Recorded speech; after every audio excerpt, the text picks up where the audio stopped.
First Watch with Sheriff Mark Daniels on KWCD Bisbee Sierra Vista. Hosted by Public Information Officers Carol Kappas and Grady Butler. First Watch is brought to you by Sulphur Springs Valley Electric Cooperative. And welcome to your Friday. I'm Grady Butler, and with me is Sheriff Mark Daniels, and we're missing Carol today. Carol's missing in action. Good morning, everyone. It's always kind of lonely in the studio when Carol's not here. It's just not the same. No, she brings balance. She's like the point to the teeter-totter. She makes us go back and forth, But no, it is. It's always kind of lonely. I walk in this morning, I go, Grady, where's Carol? She won't be here. I'm like, oh, because she does. We miss you, Carol. All right, well, let's start with the football season is coming up, and you call the games here. Let's give a little history of why you do that. Well, Cochise County High School football actually was the brainchild of Steve Kurtz and Kevin Caroline. They called for over 4 decades. I mean, they're legacy voices for high school football here in Cochise County, especially Buena. They were the voice of the Colts, and that's why the press box is named after Steve Kurtz and Kevin Caroline. And so we keep that tradition going. Steve asked me to come on about 5 years before his passing, and I called some games with him. Well, called for 5 years with him, plus or minus. And I got the opportunity to spend a lot of time with him. And I knew Steve prior to that through our Kiwanis Club and good friend. And we lost both of them, community heroes, Kevin and Steve. So that's the history, 4 decades. So every year we're keeping this tradition alive. But it also showcases our student athletes from around Cochise County. And every year we look at the schedule, how it best fits. And so this year, with the new high school, ALA, we've actually added 2 extra games. So we're going to kick the season off August 29th with ALA football against Skyline Gila River High School. And that'll be at ALA High School. I believe is where they're going to play the game. We're still up in there a little bit on that one, but that's the 29th. That's a Thursday night. Kind of unique for us, too. Buena's, the next night, Buena's on the road in Phoenix with Betty Fairfax High School. We're not going to call that game, but the following Friday we'll be home with the Colts against Ironwood Ridge High School. So we're calling 6 high school games for Buena, 5 all their home games. I just sent that schedule to them yesterday, and we're going to go up to Catalina Foothills and call that game for them too.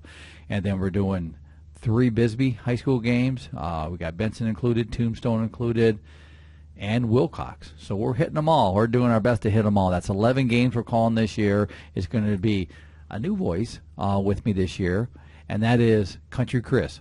Now, he doesn't know I'm calling him that, but it's his new title, Country Chris. And that's he does country here for KWCD here at Town Square Media. So Country Chris and I, and, of course, Val will be in the studio keeping the power on. So we're going to start pushing that real hard here. But August 29th, ALA, Thursday night game, we're going to kick off high school football. And remember, you can listen to those games every Friday night and one on Thursday. And then you can download the KWCD app to listen to those, or you can listen live on the radio. So there's lots of ways you can do that. You went to a change of command ceremony. I did. I went last week and actually with Kim and Chris Eubank, General Eubank, to be respectful. They had a little farewell goodbye. Went up there. It was very informal, very nice. I'm so glad you did that. It gives a little opportunity to talk before you left. But they're heading to Omaha, Nebraska. He's been an awesome general for NetCom up there. And his replacement, they had the ceremony this week, was Major General Jacqueline McPhail. I had a few minutes with her. We'll set up a time when we spent a day with the general. That'll come up here in the near future. But got the opportunity to introduce myself to her, and because we work so close with Fort Huachuca, whether it be the provost office, the garrison, the respective company commanders, and especially the installation generals from NetCom and also the installation. So welcome, General McPhail. We look forward to working with her and her team and continue the partnership that we've had for many years. Benson had their national night out. They did. Well attended by safety. Let me explain what I mean by that is we got there. They had it at the high school. I mean, everything. I mean, all the agencies were there, fire departments, helicopters. I mean, everything was there. I said, this is a really nice safety event, but where's the public? And I heard this later because they had a handful of people, but it wasn't well attended. They were telling me that there's another Benson in the country, a couple Benson cities. Well, they had a national night out, and they canceled it. Well, somebody locally saw it canceled, didn't connect Arizona with the state that was canceled, and put it out that it was canceled locally through social media. So I think that had a big impact on it. But either way, the football team at Benson High School got to eat very well. because they brought all the kids over in soccer, and everybody else got to eat really well. But again, it was still a nice event. It really was. And thanks to the school up there, thanks to Chief Oker for putting it together for us and doing the invite. But it's always nice when we can spend a little time with the community. And there was a handful of community members there that we got to speak to. And the storms have been getting crazy with the monsoon season this year, especially for Douglas. I'm just glad to see we're seeing rain. I mean, we started great, slowed down, dried it up a little bit. I'm like, no, don't go away, Green, don't go away. And then it kicked back in the last couple of weeks. But yeah, a heck of a storm in Douglas the other night. A lot of people don't even know about it, but they've lost power. They're out with power yesterday, if I understand. And then at the sheriff's office down in Douglas, our office, we have solar panels on the parking lot, and for cover, well, one of the lights got blown over and smashed into the solar panel. And so, yeah, it wasn't a good scene down there. And I know it was a pretty radical storm. My assistant lives in Douglas, and she was telling me it was pretty wild. So I hope they're getting it all back together today and cleaned up. That was a good storm. And there was also an issue with water in San Simon.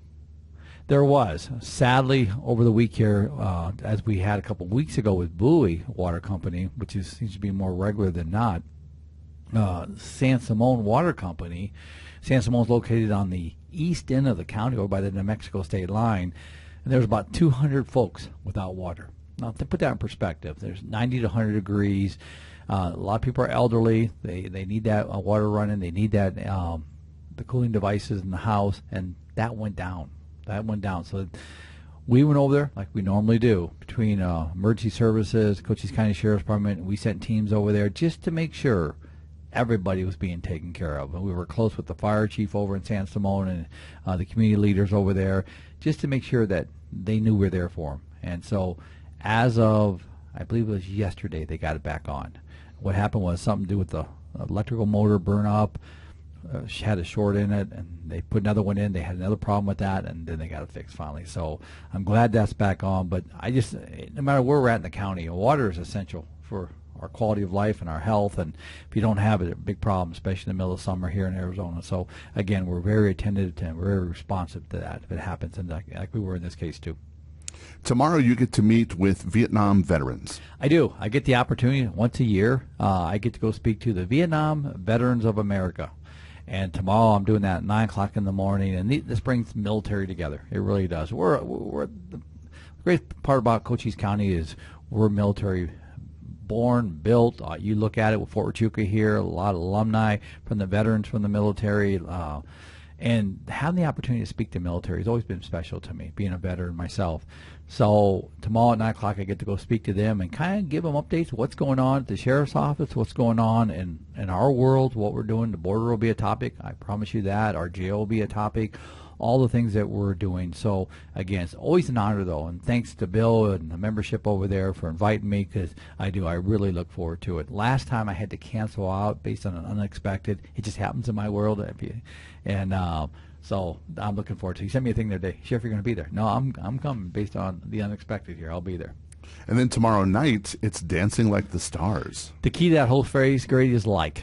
It's so much like the stars. But it's such a well-attended, awesome fundraiser for Real Wishes. Rolling that R there. And so Jeff Davenport and I will be out there calling that, emceeing that, and just bringing a night of energy together and getting our amateurs from the community to go out there. And in fact, we talked about you. We need to get you out there doing the old Michael Jackson. You did that for Miss Sierra Vista. Miss Sierra Vista, I've done it. Yeah, I've done that for a lot of different events. But yeah, I've never done the Dancing Like the Stars. We got to put you on that for next year. We got to get that special appearance from you. But yeah, it's a really neat event, and Ernie Garcia, Les, and Lindsay are the judges, and they just have a ball with it. And it's just a fun event. They have an auction, another Rider with the Sheriff day, and so again, it's all about raising funds for those in need in this community. So that's what it's all about. And so tomorrow night, dancing like the stars. J.D. Vance paid a visit to our border here in Cochise County, and then you had an after-action meeting with the Secret Service. Tell us about that. We did. You know, what happened in Pennsylvania, very sad situation, and people lost lives. People were terrorized, traumatized, however you want to look at it. We had a former president that was shot. Guys, I'm not downplaying, but the guy's ear pierced, no doubt about it. Very, very blessed and lucky he wasn't killed. But the bottom line of this is the friction between local and the federal government, especially Secret Service, and that. You saw it in the media. I mean, Secret Service initially come out with the locals should have done this. The locals are coming out, no, we did what we were supposed to do. And of course, J.D. Vance's visit here sparked that again. So the Arizona sheriffs, we had a meeting with Secret Service, and we shared our thoughts. We shared what we need to do better. Even the J.D. Vance, from unified commands, enhanced communication, because at the end of the day, the federal government leaves town. J.D. Vance left town. Secret Service goes with them. Anything that happened wrong here stays with us. And we're the ones here sweeping up. Pennsylvania, when they left town, who's cleaning up the mess? Who's cleaning up the reputation? It's the locals. So, again, I think it's important that, and this is going to sound horrible, it's not about supremacy with the federal government. It's about us working together. Secret Service, you come in and listen, they got a job to do, but we do too. So let's find that balance between the two organizations and let's get it done. And I spoke pretty bluntly at that meeting there today about, listen, you can't come in to say, hey, you guys will do this. No, it doesn't work that way. We have community expectations we got to meet too, and that is to protect our community, but also make sure our community is well aware of what's going on. So while you protect the candidate, we're protecting the community. So let's do that together. And then we served some search warrants at the sheriff's office this week. Busy week. I will just say that. And I don't want to get into a couple of search warrants, but I know one. So we've had an individual that, and I hope he's listening to this show this morning because we know who he is. We're going to get him. That he's ran through pursuits like 6 different times. We know who he is. We got him at a house the other night where through our system, our technology and stuff. Long story short is we did a search warrant. It was a stash house, and where the migrants were held until picked up by a smuggler. I look at it this way: we protected them. We got them out of there, made some arrests there, but that individual got away on us again. So we're going to get him. There's no doubt about it. We're going to get him, and that was late in the evening hours down south of Sierra Vista here. Pursuits, let me tell you, Grady. I mean, several nights ago, we had that guy that we had one of my sergeants along the highway, came at him at 100 miles an hour, right at my sergeant, no doubt, with the intent to kill him. Thanks to his attentiveness, he got out of the way. He got in behind him. The guy subsequently caused 4 crashes, something like that, going at people. This ain't a situation where he's trying to get away. This is a situation he is trying to harm, and those are tough for us. We're doing everything we can to get him stopped before, but sadly he ended up crashing 4 different times, injuring people before he actually crashed out here in Sierra Vista. He barricaded himself in the car with my deputies, ended up getting him out with Sierra Vista PD and took him into custody. This was a drug-induced psychosis, and I hate to say it like that. I know it sounds weird, but that's really what it was. Down here for the wrong reasons. We all know what's going on there with the smuggling, and lo and behold, we had people injured. My biggest fear, and I continue to say this, is we're going to get a family killed in this county. We are. Last night was no different. A smuggler event. It was on the news, it's on our Facebook too, where individual, let me just say that, a criminal suspect picked up the migrants, came across the border illegally, takes off from law enforcement. 2 of the vehicle tires are spiked. Actually, the migrants bail out into a community south of town, into Hereford. So we have that scene now to address. My deputies, my interdiction team gets in behind him. I was on this one last night too. We had the intersections blocked south in Hereford down by the old Ricardos. He comes in, pulls into a neighborhood. I mean, and when I say pulls into a neighborhood, it's not like he's driving normal. I mean, he's driving reckless. He's got 2 deflated and 2 undeflated tires. Now, I'll tell you, that's a recipe of disaster. Kids coming home from school at 4:35 in the afternoon, kids walking around. So we have these grapplers on the cars, and I'll talk about those in a minute, but I gave the authorization last night to grapple him. Which is, I'll explain what that is, but we grappled him. Long story short, his vehicle flipped, and then instead of coming out of the car, I'm sorry. No, he still wants to vocalize with us, debate us, and resist us. And it just amazes me. And like I told him, and I'll tell you what I said to him last night. He goes, "You'll take me to the hospital?" I said, "Sir, that's part of the due process of going to jail. That's where you're going tonight." So, and it is. We have a 0 tolerance for these smugglers. We have no tolerance for their behavior. If you come down here and smuggle, you endanger this community, you're going to jail. Bottom line. Well, let's talk about those grapplers. What is a grappler? So I saw on social media last night, not that I'm a big social media, I happened to see it, but people are like, I didn't know the sheriff's department had grapplers. Grappler is on the front of our cars. It's like a big black bumper that sits up in front of the grill. They come down, and it projects a big rope that goes under the axle and actually hooks it. It's like fishing, and just hooks it and brings that car to the stop. A lot of times, and sadly I've seen 3 of them where the car will flip because of their driving. They try to yank it away or turn it away from, instead of going straight, they turn, it'll flip them. It does. It's just the reality of it. But it brings a crisis to a stop quickly, like it did last night. If this guy would have kept driving last night, there's no doubt he would have went head on with another car. So I look at that as a success. He makes the decisions. We have to counter those decisions the best we can with our disciplines. But long story short is, the grapplers, we got them on some of our patrol vehicles now. CRSP's got them on some of theirs. We got them on our interdiction team. So, again, just upping our game to make sure we can keep our highway safe. And for your safety message today, it's one of the same old songs that we keep on hearing. Some of the same scams keep popping up, and some of them are like 10, 15, 20 years old. They are, and I'd encourage people, if you go to YouTube and look at scams, there are some very smart people, way smarter than I am, that deal with the cyber world, that have got into these scammers' rooms. Have you ever seen this before? Oh yeah, I love those. Oh yeah, they get in their computers, they're watching them, then they hack them, or they get money back, get into their financials. It's just amazing they can do that. And I think we need more of that. I totally do, but it just makes me sick, because these scammers, I got like 3 or 4 calls this week where these scammers will call, and they work on people's emotions and fear. Where they call them and they'll tell them, hey, we have your child, and it sounds like their child, and they put them under the gun where, hey, I need $2,000, or we're going to harm your child, on and on. Had a couple of those. Or you didn't appear for jury duty, or somebody signed you in for jury duty yesterday, so there's warrant. They want, from this owner of a business, they wanted $2,000 per count, so $4,000 right away. They wanted them to wire their money. Folks, don't do that. First of all, government's not going to call you and say you owe us money over the phone like that. I don't know anybody's going to do that. Do not respond to them. Hang up, block the number.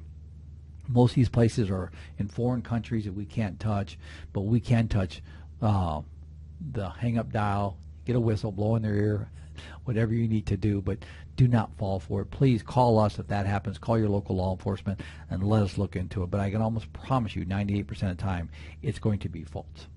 And then also, if you feel like you've already been scammed, don't be embarrassed to call and kind of let us know that that's happening as well. Yeah, so if you lose, say, $1,000, let me just throw that out. That's 1,000 reasons why you want to help 1,000 other people not get scammed. Yeah. Give that to us. We understand, because especially our elderly, I can say that now because I'm part of that category now. I mean, we trust people. We trust, and we take it for face value. So it happens every day.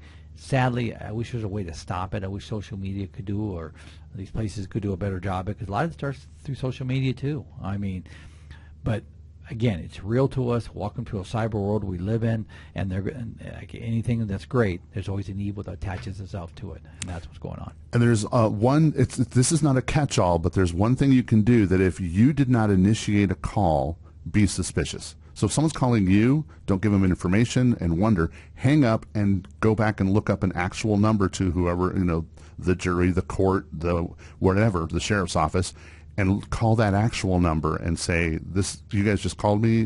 What's going on?" If they called you, it could be a scam. That's right. It truly is, and get a callback number. Mm-hmm. Now, yesterday, just now, be careful with this too. They'll give you a callback number. But the reason I say get that callback number, besides what's on your phone, get a callback number and then look that number up. Right. 9 times out of 10, a simple look up on a number. I'm not saying you have to pay a company to look it up. A lot of times it'll pop up, scam all over it. Mm-hmm. And that's why I say that. And then give that number to us, and we'll put it to a system. Well, Sheriff Mark Daniels, we thank you for coming and talking to us today. Thanks, Grady. We miss you, Carol, and have a safe week, everyone. And coming up next, we got the Legacy Foundation. We'll hear from the Sierra Vista Police Department. It's First Watch on KWCD Country, and it's brought to you by Sulphur Springs Valley Electric Cooperative. Giving you an inside look to your sheriff's office. Let's go back to First Watch on KWCD. And it's brought to you by Sulphur Springs Valley Electric Cooperative, giving you an inside look into your sheriff's office. I'm Grady Butler, and we have our next guest. It's Becky from Parent parents of addicted loved ones. Good morning. Good morning, Grady. So let's talk about parents of addicted loved ones. What is that? Parents of Addicted Loved Ones is a nonprofit. It's a faith-based nonprofit organization that brings hope to parents of adults with drug or alcohol addiction through support and through education. And this also could affect like entire families, even if it's just one person that you're dealing with. An entire family could be affected by this. Absolutely. So if you are a grandparent or a spouse or another family member of someone who's struggling with addiction, you can certainly come to a PAL meeting. So why would people want to come to these PAL meetings? What are they going to get out of them? Well, addiction is a national crisis, and I think people struggle with loved ones who have addiction way beyond what our understanding is. So if you're a parent and you have a son or a daughter who has been struggling with addiction, you're lost. I mean, you don't know where to go for help. You don't know how to handle, crisis situations that occur daily.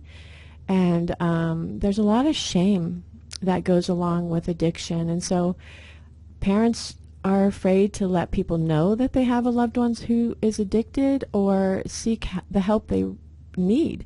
So PAL is where that comes in, because people who attend PAL are living it, have been there, they understand it. There's no shame. So we come alongside parents who struggle in crisis and don't know what to do, and provide the support they need, provide the education they need, and just put a firm foundation under their feet again.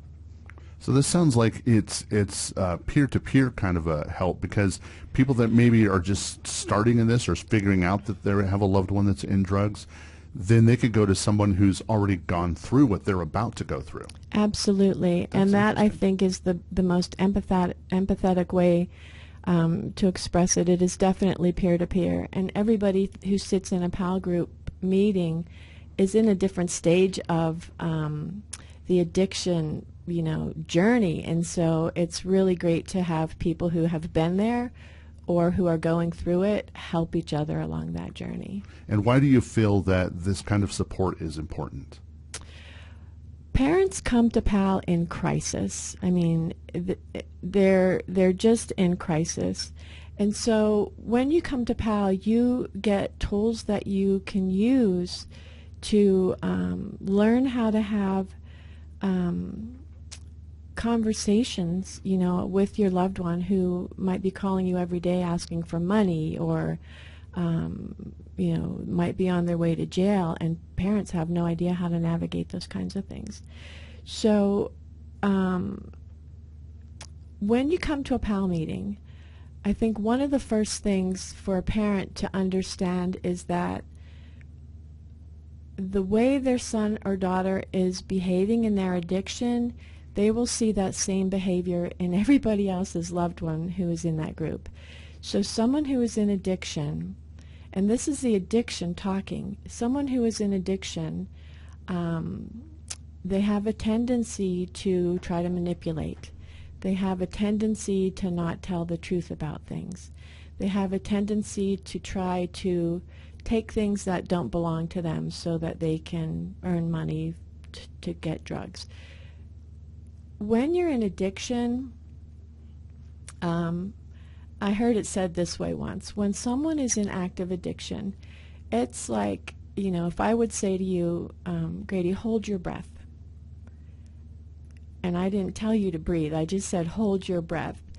You would get to a point where it was so uncomfortable and so miserable and so devastating to you that you would do anything you would have to do to take that next breath, because it feels like death if you don't breathe, right? And that's the way addiction is. So someone who's in addiction, their next drug is their next breath. And so they do all kinds of things that they wouldn't usually do to get that next drug, and that could be stealing from their parents. That could be asking for money all the time, because whether it's asking for a new phone or asking them to pay the electric bill or whatever, that money is going to go towards drugs. And so their behaviors are very different. And it's really hard for parents to see those behaviors in their son or daughter. So they learn at PAL that that's a common behavior with addiction. It's not their son or daughter, it's the addiction. It's not the parent's fault, it's the addiction. Parents struggle with guilt beyond measure when they have a son or daughter in addiction. And so the PAL meetings help navigate through all of those kinds of things. Parents need to understand that they do the best they can do with the information they have at the time, and PAL provides them additional information to help them navigate in a different way. And a lot of parents are raising their grandchildren now, too, and struggling with the same situation. So you have that support as well of parents who are raising their grandchildren there. So let's talk a little bit about education. Why is that so important? Oh, it's so important. So when you're a parent or a grandparent or a spouse of someone who is in addiction, it's really important to learn how to have conversations or not have conversations when your loved one in addiction is calling you asking for money, or calling you or even having a conversation with you where they're trying to manipulate you to get what they want. And one of the things you learn at PAL is that no is a complete sentence. So the education helps give the tools to say things or not say things that don't just continue the addiction process, if that makes sense. Yeah, it's kind of like enabling. Exactly. And so, you don't want to make a promise to do something that you really in your heart don't want to do. And you just make that promise to end the conversation, and then you've made a promise you don't want to keep. So it's helping them not have those kinds of conversations that lead them down, a rabbit trail into bad things. Enabling, is such a hard thing, because as a parent, we want to do everything we can to help our son or daughter. We feel responsible for our kids. We don't want them to hurt. And these are adults now. I mean, we're talking about adults in addiction. So at some point, we have to step away as a parent and allow them to be an adult. But having that feeling of responsibility also leads to enabling as well, because then we want to give them the money because we feel like it helps them, or we want to give them a ride somewhere because it feels like the right thing to do. But when you're talking about active addiction, sometimes doing nothing is the right thing to do because it doesn't enable the continuation of the addiction. Does that make sense? It does. And Yeah. do you guys deal with recovery and relapse? Do you handle that as well? Yeah, so also part of the education, we talk about recovery and relapse. So we talk about the resources that are available locally in recovery and relapse. We also talk about the steps that someone who is starting the journey of recovery, the steps they need to take to continue on that journey, what might hinder that journey, and what might lead to relapse. And also that relapse is very common in addiction, and it's not the end of the world if our loved ones relapse. It's just a step back to get them further educated on the things they need to do to fully recover. And we've seen in the PAL group, parents have come broken, and as parents learn to do things differently, it affects their relationship and changes the behavior in their loved one as well. So it's pretty amazing. And we have seen sons and daughters recover through the process, and it's just a beautiful thing to see that. So yeah, absolutely. We also talk about boundary setting, and that's a big one because to be able to say no and leave it at that, that's a boundary. And boundary setting is for the parent. We set boundaries to protect ourselves. What we learn at the PAL group, and what is a truth, is that we cannot fix our sons or daughters. And so when we're learning about boundaries and we're learning about enabling, all of that has to address the fact that we can't fix them, so we have to take care of ourselves on this journey. Another thing that is a big thing and that we learn early in the POW meetings is something that's called delayed emotional growth. This is really important because when somebody starts using drugs, whatever age that might be, when they start drug use, that's when their emotional growth tends to stop. Most of the sons and daughters, or the people who have started an addiction that have come to our group, have started around the ages of 13 and 17, and those are key developmental years. So when they start drug use at that age, their emotional growth tends to pause at that age. So they can now be 35 and they still have the emotional intelligence of a 15-year-old. And parents have a tendency to continue to treat them like a 15-year-old even though they may be 35. So learning about delayed emotional growth and understanding that as a parent is really important to help us treat them like the adult they are and not like the 15-year-old we might relate to them as, because they're not 15 anymore. All right, well, let's talk about some of the resources that, because I'm sure that you have resources you can refer them to, but you also teach them about those resources. We do, and we actually invite the resources in to talk to the group too. So we've had services like the methadone and the Suboxone services come in and talk about medication-assisted therapies and what that looks like for someone trying to recover from opioid abuse. We've had legal services come in to talk about, how somebody who's navigating through addiction and recovery, they oftentimes have a lot of legal issues, in their history. And how do you deal with that? How do you deal with the fines and the lack of driver's license and all of that? We have had people in recovery, people who, like Hope Incorporated. We have had people from that group come and talk about what Hope does, and people in recovery talk about their journey, and actually that always gives me hope because you see people in recovery who are just doing beautiful. So we invite resources to come in and share their resources with us. We've had sober living housing services come in, Oxford House, Hoops House, Desert Rose, which is a woman's home. So they've all come in and provided information to the group. So parents of addicted loved ones, tell us how to get to the meetings, what the meetings are, what do they cost, all of that. Okay. So parents of addicted loved ones meetings locally, first of all, they're free. There's no cost to them. They are held at Calvary Chapel on Wilcox Drive, 1155 Wilcox Drive, every Monday. We meet from 6 to 7:30 p.m. And anybody is welcome, as long as you're an adult and you're sober.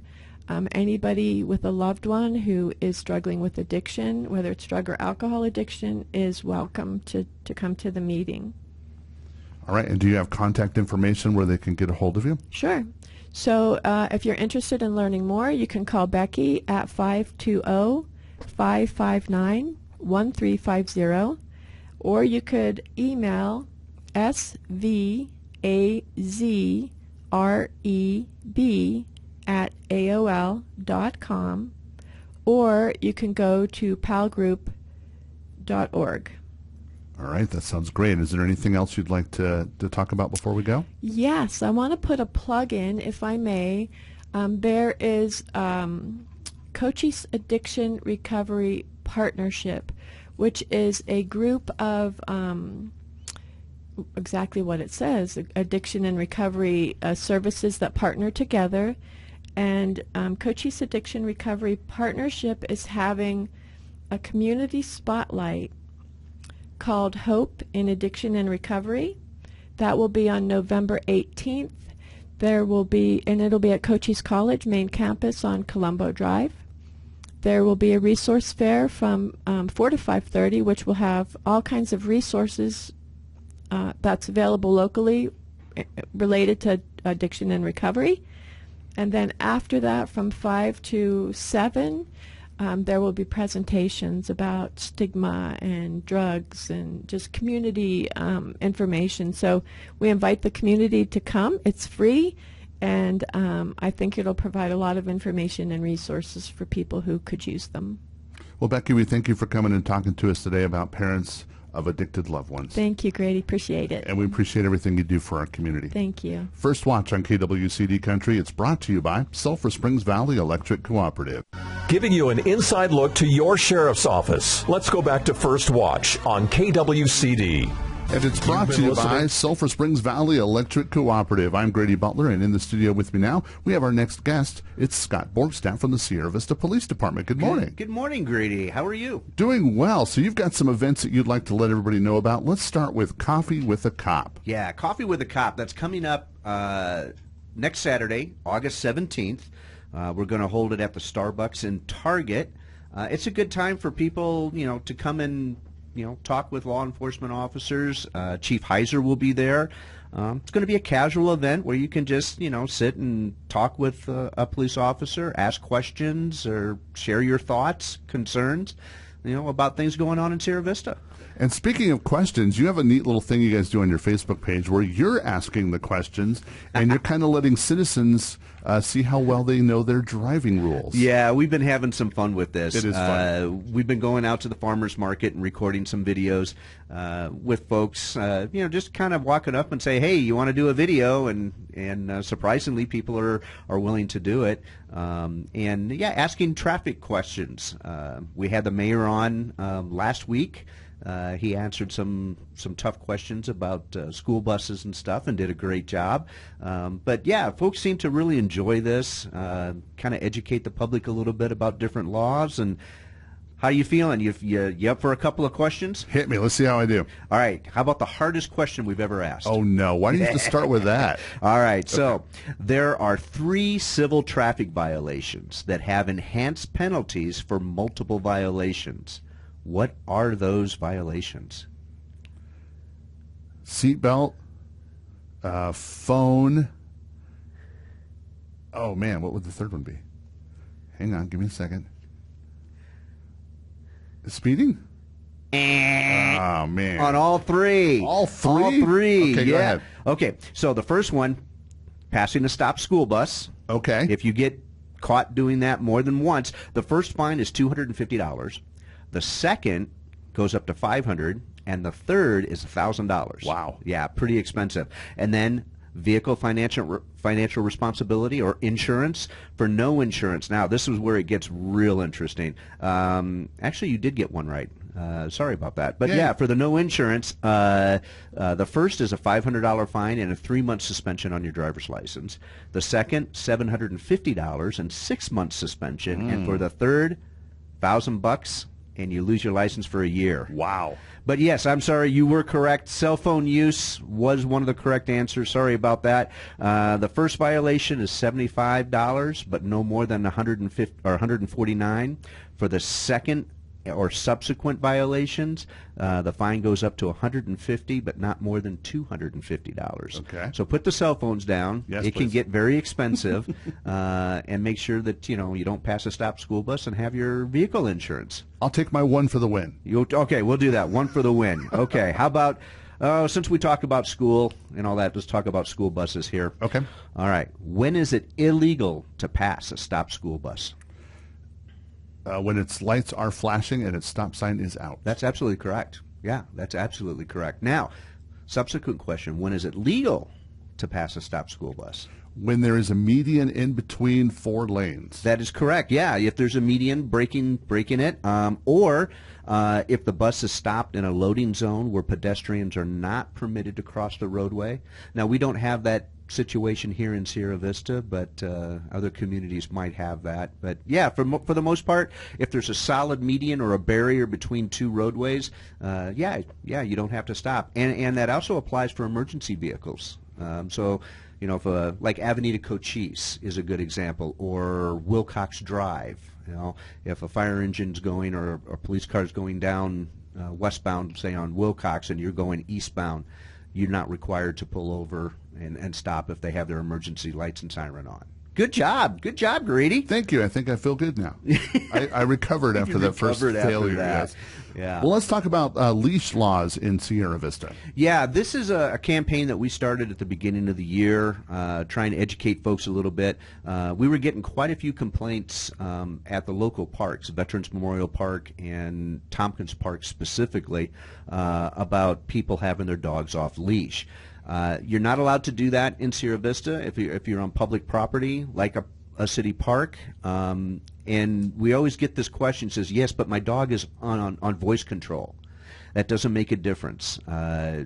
Even the most well-trained dog could have a moment and you know, go off, you know, chase another dog or an animal or a child, you know. And you think about this, you know, if your dog is off leash, you have it under voice control. If some kid runs up to that dog and startles that dog, it could turn and bite. It does happen. It could happen. So even if it's under voice control, you still have to have it on a leash. And the only place in Sierra Vista that you can have your dog off leash on public property is over at Tompkins Park, inside that fenced-in area specifically designed for that. The fines, well, this is a multiple offense. You can get the fines go up. So for your first offense, the fine is anywhere from $40 to $75. The second offense goes up to $75 to $150, and for a third or subsequent offense, $150 to $250. So it's real simple. Put your dog on a leash. You also have to have control of that leash. We've had people say, well, my dog's got a leash on it as it's running free. You still have to have control of that leash. So please do that. Keep everybody safe, and we won't have any problems. Sounds like a plan. Let's just hope they can do it. Let's hope they can do it. So when's your next filming for the questions? Oh, you know, we haven't set that up yet. We normally go out and do 5 or 6 at a time. You know, okay. and then release them once a week. I'm working on another aspect of that. I haven't gotten 100% approval yet, but we're gonna have something even more interesting coming up. Asking questions of folks, not just traffic, but other situations or laws within the city. Sounds like fun, and I look forward to those every week. So. Oh yeah, it's great. It's fun to watch, and I love the comments. You know, people saying, "Oh, I got 2 right. I got 1 right. I got 3 right." You know, so it's a lot of fun. And hey, if someone has a question or a concern about a traffic law and you're not, you know, don't know the answer, contact me. Send me a note on Facebook. You know, and we'll answer that question. We'll address it. Or you'll make it one of the questions. Yeah, there you see go. How people do with it. Yep. Yeah, that'd be good. Absolutely. All right. Anything else you'd like to talk about before you go? No, I think we've covered it. I think we can. It's a little early yet, but we're starting to plan National Night Out. Yes. It's going to be October 1st. That's always a huge event at Veterans Memorial Park. Every year we like to change things up a little bit and make it new and interesting. So keep that in the back of your mind. Mark your calendar. October 1st will be National Night Out at Vets Park, and that will run from 5 till 8 p.m. All right. Well, Corporal Borgstadt, we thank you for coming and talking to us today, and thank you for what you do at the Sierra Vista Police Department. Thank you. Have a safe day. First Watch on KWCD Country. It's brought to you by Sulphur Springs Valley Electric Cooperative. You've been listening to First Watch, brought to you by Sulphur Springs Valley Electric Cooperative. Keep up to date. Follow the Cochise County Sheriff's Office on Facebook, and tune in next Friday, 7 a.m. for First Watch right here on KWCD.